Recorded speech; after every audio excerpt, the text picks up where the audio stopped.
Exhaust मैंने change करवाया नहीं है, एयर फिल्टर इसमें जो स्टॉक रहते हैं वही वाले पड़े हैं। बाकी इसमें मैंने सेंटर स्टैंड लगवाया है जो कि इंटरसेप्टर का आता है। एक और मॉड कर रखी है इसमें कि इसमें अलग से साइड स्टैंड लगा रखा है जो कि इंटरसेप्टर में आता है, वो मैंने इसमें पीटी पे लगा दी है। हैंडल क्लच करने के मैंने लगा दी है। बाइक हैवी है तो सेंटर स्टैंड में जब लगा रहे हैं या पीछे कोई बैठा है उसे पकड़ने के लिए या खुद के लिए एक ये मॉड अच्छा लगता है, एस्थेटिक हाँ, मतलब हाँ। बहुत ज़्यादा लगती है। इससे मतलब लगेज वगेज माउंट करने में भी थोड़ा आपका आराम लगेज मिलता माउंट होगा। करने के लिए तो बहुत बेस्ट है, आप इससे माउंट कर सकते हैं। इसमें ये एक लोग टेल चॉप करने के लिए इसको कटवा देते हैं। जब टेल चॉप होती है तो ये जो सेक्शन है वो यहाँ से चॉप हो जाता है, तो ऑल्दो ये डिस्टेंस कम हो जाता है बट ये आपको बहुत हेल्प करता है लगेज माउंट करने के लिए। बाकी इसमें 2 अटैचमेंट यहाँ पे दिए हुए हैं, लगेज यहाँ पे माउंट हो जाता है। यहाँ पे एक्स्ट्रा माउंट्स दिए हुए हैं कि आप जो हुक है वो यहाँ पे क्लच कर सकते हो, जो उसका चेन हुक मतलब होता है आप यहाँ पे लगा सकते हो। ओवरऑल देखा जाए तो मतलब टूरिंग के लिए भी मुझे लगता है कि 650 सीसी में एक बेस्ट बाइक है अकॉर्डिंग टू उसके प्राइस भी। प्राइस के हिसाब से बहुत बेस्ट है। और मैंने पीछे ये एक्स्ट्रा फुटरेस्ट लगवा रखा है क्योंकि ये एग्जॉस्ट बहुत हीटअप हो जाते हैं। हाँ, हाँ। तो अगर जो पिलियन कोई बाई चांस बैठा है तो अगर जो, क्योंकि ये बहुत छोटे से हैं, बहुत ज़्यादा बहुत सही कहा। स्मॉल है, तो अगर जो पैर रखेगा तो इसमें पैर जल सकता है। कई सारे इश्यूज आते हैं। काफ़ी ज़्यादा लोग वैसे भी बताते हैं super ज़्यादा कि 650 सीसी का इंजन है, ऊपर से फुल्ली भाई आप जानते हैं कि रॉयल एनफील्ड तो पूरी फुल लोहे की बनी हुई थी आयरन की, तो अच्छी खासी हीट तो करेगी हल्की फुल्की पैर गाड़ी। रखने के लिए ईजी हो जाता है। बाकी मैंने इसमें अलॉय चेंज करवाया, मुझे ये स्पोक्स में मिली थी। हाँ। मैंने इसके अलॉय ओरिजिनल जो स्टॉक रॉयल एनफील्ड के देख जीटी और सकते हैं। इंटरसेप्टर के आते हैं वो मैंने इसमें अपग्रेड करवा दिए हैं। रियर टायर मेरा चेंज हो चुका है। जो स्टॉक में सीएट का मिला था वो मेरा 10,000 किलोमीटर से कम्प्लीटली बर्न आउट हो चुका था, खत्म हो चुका था, एकदम डेड हो गया था। फिर मैंने इसको एमआरएफ का था टायर, अच्छा टायर रहता है, अच्छा रिस्पॉन्स है इसका, कॉर्नरिंग में भी सही रहता है, तो मैंने ये अपग्रेड करवाया था। बाकी जो फ्रंट का जो टायर है वो हमारा स्टॉक जो आता है, जो स्पोक्स में आता है, वही मैंने इसको चेंज करके अलॉय में डलवा दिया। कई लोग कहते हैं कि स्पोक्स वाला जो ट्यूब वाला टायर है वो आपका ट्यूबलेस नहीं हो सकता है, but I am perfectly using this tyre. ये तो हमारा मतलब ट्यूबलेस में भी काम चल रहा है इसका। मेरे ख्याल से जब ये गाड़ी ली थी तो ये स्पोक व्हील्स में थी। और टायर इसमें ट्यूब वाले पड़े थे, बट जब मैंने इसको स्टॉक अलॉय में चेंज किया तो जो टायर थे, जो स्टॉक टायर का जो सेट था जो स्पोक्स में लगा था, वही मैंने ट्यूबलेस इसमें डलवा दिया। इसमें ट्यूब नहीं पड़ा हुआ। फिर रियर व्हील्स का तो मैंने खैर ये ट्यूबलेस डलवा देंगे, अपग्रेड किया था तो ट्यूबलेस मैंने डलवा तो दिया। अब जो आ रही कॉन्टिनेंटल जीटी उसमें भी मतलब क्या अलॉय व्हील्स के साथ ही आ रही है, अभी भी वही स्पोक व्हील्स मिल रहा है? अलॉय व्हील्स के साथ जो 2 नए मॉडल लॉन्च हुए हैं, स्ट्रिप स्ट्रीम ब्लू और एक एपेक्स ऑरेंज करके जो है, उनमें आपको अलॉय व्हील मिलता है। बाकी जो पीआर ग्रीन कलर जो आ रहा है और जो रॉकर रेड जो आ रहा है और जो मिस्टर ग्रीन आ रहा है, उसमें अभी भी आपको स्पोक्स मिलता है। बट हाँ, ब्रिडस्टीन के टायर आपको मिल जाते हैं। ब्रिडस्टीन जो है वो अपोलो का ही ब्रांड है, उसके आपको फ्रंट एंड रियर टायर मिल जाते हैं। एक मॉड मैंने और किया था जो कि बहुत ज़रूरी है करना, क्योंकि ये गाड़ी बहुत हैवी है और इसका इंजन काफ़ी बाहर दिखता रहता है। तो इन केस अगर जो आप गिरते हो तो आपका पैर अगर जो बीच में फंस जाता है और आपकी गाड़ी गिर जाती है तो आपका पैर पूरा जल जाएगा। सही कहा। तो इसलिए मैंने इसमें मोटो टॉर्क के स्लाइडर्स लगवाए थे। ये इंजन गार्ड है, इसमें 2 स्लाइडर्स दिए हुए ऊपर हैं। से एक बार दिखा भी देता हूँ कि मतलब ये काफ़ी ज़्यादा देखे कि इंजन से बाहर है तो आपके आराम से रोटेट कर भी लेंगे। और ये जाना के भी आते हैं। एक्चुअली मैं कहता जाना के लगवाने, बट जाना का जो स्लाइडर है वो आपके हैंडल के स्पेस से बाहर आ जाता है, वो यहाँ तक आता है, आपका हैंडल अंदर है। तो जब आप ट्रैफिक में चलाओगे तो आपको आदत है हैंडल की, या बाइक जो मैनुवर होती है वो हैंडल के अकॉर्डिंग होती है, तो वो बाहर निकला तो वो कहीं लड़ जाता है, तो अल्टीमेटली वो ब्रेक डाउन हो जाता है। पर इसका फ़ायदा ये कि आपका हैंडल के अंदर ही इसका स्लाइडर रहता है, तो आप गाड़ी मैनुवर भी करोगे ट्रैफिक में तो भी आपको कोई ज़्यादा फर्क पड़ेगा। और अपर स्लाइडर लोअर स्लाइडर की वजह से ये गाड़ी जब गिरती है तो अगर जो गाड़ी गिर भी जाएगी तो आप आराम से अपना पैर बाहर निकाल सकते हो, आप बच सकते हो। ऑल्दो सब लोग अपनी गाड़ी से प्यार करते हैं, बट जो ह्यूमन लाइफ है वो सबसे ज़्यादा कीमती चीज़ होती है। गाड़ी तो खैर बन जाएगी, बट अगर जो आपका पैर खराब हो गया तो आप नहीं उसको सही करवा सकते। तो ये चीज़ें, बाकी गाड़ी पीटा बहुत करती है। ठंड का तो मौसम है तो खैर हम लोग इतना अभी तो बढ़िया है। जब गर्मी होती है जून में तो मैं इसको नहीं निकालता हूँ। मेरे पास जो ऑल्टरनेट व्हीकल है कम्यूट के लिए मैं उसको यूज़ करता हूँ। बाकी लॉन्ग राइड में आपको इतनी हीट पता नहीं चलती, बट जब ट्रैफिक में स्टक ट्रैफिक में खड़े होते हो या स्लो मूविंग ट्रैफिक है 10-20 की स्पीड में चल रहा है तो आपको बहुत ही ऊपर उठती हुई फील होती है, पैर में काफ़ी फील होती है।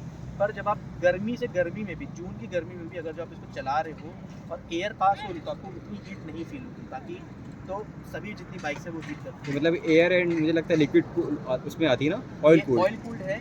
कई लोग कहते हैं कि रॉयल एनफील्ड है इसको लिक्विड कूल्ड बनाना चाहिए, बट मैं एक बात बताता हूँ कि ये जो इंजन है ये एयर कूल्ड है और ऑयल कूल्ड है। तो इसके स्पेसिफिकेशन के हिसाब से ये लॉन्ग बोर इंजन है, लॉन्ग स्ट्रोक इंजन है। तो लॉन्ग स्ट्रोक इंजन में आपको लिक्विड कूल की ज़रूरत नहीं पड़ती, तो फालतू में दे करके प्राइस बढ़ाने का कोई मतलब नहीं। सही कहा। जो शॉर्ट स्ट्रोक इंजन होते हैं उसमें पिस्टन बहुत ज़्यादा ऑस्किलेट करता है, तो इस वजह से हीट डिसिपेट नहीं हो पाती, इसलिए उसमें लिक्विड कूल दिया जाए। जैसे R15 है, C10 है, और भी MT है, हस्कवर्ना की मिडलैंड आती है, इनमें बहुत शॉर्ट KTM की बाइक में शॉर्ट स्ट्रोक पिस्टन होता है, तो उसमें लिक्विड कूल देते हैं। बट इसका पिस्टन का जो स्ट्रोक है वो काफ़ी लॉन्ग है, इस वजह से हीट डिसिपेट करने में एयर कूल्ड में ही काफ़ी काम करता है। ऑयल कूल्ड दिया हुआ है तो वो और एनहांस कर देता है हमारे इंजन ऑयल की ट्यूब कैपेसिटी को, कि वो लॉन्ग रन पे या बहुत ज़्यादा हीट होने पे अपनी जो विस्कोसिटी है उसको लूज़ ना करे। और बाकी तो मुझे और कुछ खास मॉड लग नहीं रहा है बताने के लिए। बाकी कुछ डिटेलिंग मैंने करवा रखी है, जैसे आगे के इस अलॉय में मैंने डिटेलिंग, हाँ स्टिकरिंग है, GT650 है, GT650 करवा रखा है, स्टिकरिंग करा रखी है। एंड एक चीज़ और भी, मैं गाड़ी का नाम भी एक बार दिखा देता हूँ आपको। गाड़ी का नाम, मेरा गाड़ी का नाम मैंने एलिजाबेथ रखा हुआ है, तो भाई ने जैसे लिख रखा है एलिजाबेथ। एंड यहाँ पे कॉन्टिनेंटल GT650, और ये भैया आपका GTA का GTA वाई सिटी का वेस्टेड है।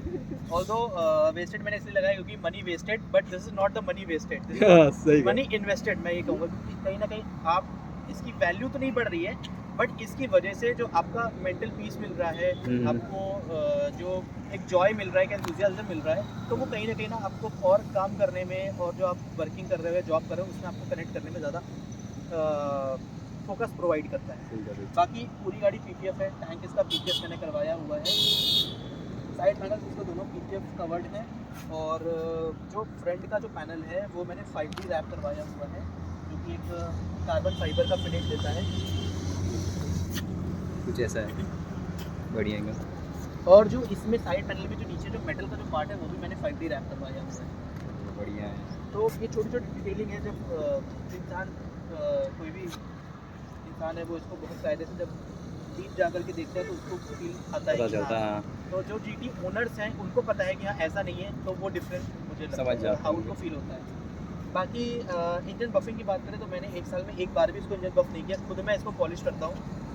मैंने ऑटो सूल का एक बफिंग क्रीम होती है वो मैंने मंगा रखी है, उससे खुद से बफिंग करता हूँ, क्योंकि बाहर से जब आप बफिंग कराते हो तो वो इवन नहीं हो पाती। आप कराओगे 2-4 दिन शाइन रहेगी, जहाँ पानी पड़ेगा वो शाइन एकदम डेड हो जाएगी, या जितनी टाइम ओरिजिनल शाइन रहेगी उतने टाइम वो बफिंग के बाद शाइन नहीं रहती, और अल्टीमेटली कहीं ना कहीं आपके इंजन पार्ट को वो कट डाउन करती है, क्योंकि वो मशीन से बफ करते हैं, कहीं ना कहीं लेयरिंग कट होती जाती है, तो कई सारे इश्यूज आते हैं लॉन्ग रन में। जैसे पुरानी बुलेट आती है उसमें लोग काफ़ी बार बफिंग करा लेते थे, तो ऑयल लीक करने की इशू आते थे, क्योंकि जैसे जो गोल्ड का एरिया है यहाँ पे कटिंग होती है, यहाँ पे आप नहीं कर पाते उसमें क्लीन, उतना बफिंग ईजिली नहीं हो पाती, तो यहाँ से मेटल करोड होने लगता है, तो ऑयल लीकेज के इश्यूज आते हैं, फिर वेल्डिंग करता है इंसान, फिर वो गाड़ी में वो बात रह नहीं पाती, या तो फिर आप पूरा इसका पैनल के पूरा आरएच कवर चेंज करो, क्रोम फिनिश में है भी, तो भाई इसको आपको मेंटेन करना बड़ा पड़ता है, कि क्रोम पे जानते हैं हल्का सा ही पानी भी पड़ेगा ना तो वो धीरे धीरे सूखने के बाद वो दाग पड़ जाता है। एग्जैक्टली इस तरह के दाग पड़ जाता है। अभी मैंने इसको बफिंग करी, जिस दिन बफिंग करूँगा तो ये दाग भी इसका खत्म हो जाएगा, बारिश की वजह से दाग पड़ेगा। बाकी जब इसमें बफिंग करते हैं तो इतना क्लीन हो जाता है, अभी भी क्लीन है, बट थोड़ा सा अभी इसमें करोड हो चुका है, ऑक्सीडाइज हो चुका है, बट जब इसमें वापस हम बफिंग करेंगे खुद से, जो ऑटो सूल्स हम करते हैं, पॉलिशिंग करते हैं, तो इतना क्लीन हो जाता है कि आप इसमें अपने को देख सकते हैं, खुद को आप देख सकते हैं मिरर में जाकर। सो गाइस यही रहा मुझे लगता है अब तक का ओवरऑल एक्सपीरियंस। एग्जैक्टली, तो काफ़ी ज़्यादा से भाई ने बताया कि काफ़ी ज़्यादा ने लॉन्ग राइड्स भी की है, सिटी राइड में भी यूज़ करते हैं, डेली कम्युनिकेट भी करते हैं हम लोग, नॉर्मल संडे राइड्स में भी हम लोग इसी से भी होती रहती है, तो काफ़ी ज़्यादा बढ़िया बाइक है। मैं कह सकता हूँ कि 650 सीसी के अंदर, और इसके अकॉर्डिंग टू इसके प्राइस मेरे हिसाब से भाई बेस्ट बाइक है पावर में। एंड जो वाइब्रेशन का भी कुछ लोग बोलते हैं ना, मुझे नहीं लगता कि ऐसे इसमें कोई वाइब्रेशन वैसे होती होगी भाई। अगर एक प्रॉपर स्पीड पर आ जाएंगे ना तो कोई वाइब्रेशन नहीं होती, गाड़ी स्मूथली चलती मक्खन की तरह। सो आप कमेंट करके बताइएगा कि आपको ये गाड़ी कैसी लगी, एंड इस ओनरशिप से आपको कोई भी अगर पॉइंट्स मिले हो जिससे आपको हेल्प होगा इस गाड़ी को परचेज़ करने में, तो वो भी आपकी उसके लिए भी अच्छा ही होगा। एंड आपका कोई कमेंट अगर कोई क्वेश्चन होगा गाड़ी को लेकर तो आप वो कमेंट करके पूछ लीजिएगा। बाकी तो मिलते हैं नेक्स्ट व्लॉग में, तब तक के लिए bye bye, tata, take care.